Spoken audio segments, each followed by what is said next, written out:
My name is Furia Upama, and today I'm going to be talking about the coolest marine microorganism to touch this planet called Radiolaria. I apologize for my background. My family isn't letting me record anywhere else but the garage. So, they are in the domain of eukarya, which pretty much means that their nucleus is enclosed, and that explains their structure, which we're going to go into a bit more. So you can already tell from the photos that they're very cool. So they're unicellular organisms, which means that they're super tiny, but yet their structure is insanely complex. So their tests, just a fancy word for skeletons, are made out of silica. So there's a bunch of silica in the ocean. They pretty much absorb that silica and bring it in, and then boom, their tests are made, like how shells and calciocarbonate organisms are made too. They're also radially symmetrical, which means if you look at them from the top, cut them into fourths or whatever way you want to go, they're going to be exactly the same in every section.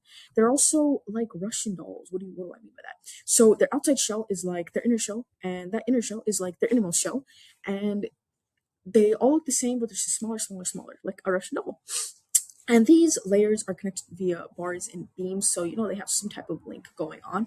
And these layers also have names. So the outermost shell is called the cortical shell.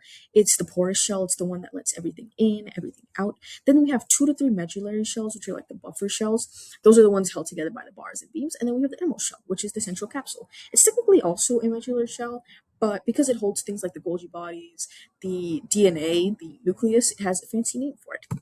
So, how do these organisms eat? They're heterotrophic, which means that they actually eat live stuff. So, they have rays that protrude. Radiolarians, they have rays, and these rays are not just directly going out into the water, otherwise, they would dissolve.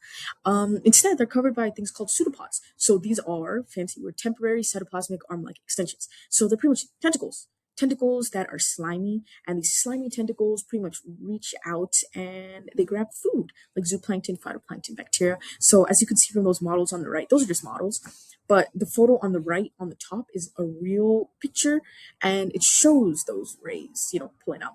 They also exhibit autotrophic behavior, so that pretty much means that well, they aren't the ones doing the photosynthesis, but they have buddies that do the photosynthesis for them. So they have buddies, which are dinoflagellates right there. They're the ones with like the little thingy flagella coming out. And these dinoflagellates pretty much live in the pseudopods.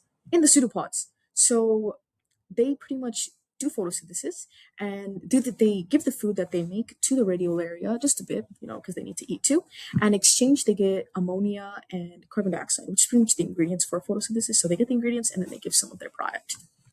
Some special skills is that they make salacious ooze, and this salacious ooze is super cool because radiolaria are very particular about where they live. So they tell us a lot about the environments that existed when they were alive. They also are colonial species, as you can see. They're sometimes cones, they're sometimes meters long, but pretty much radiolaria are the coolest things ever. These are my sources. I wish I could talk about them more.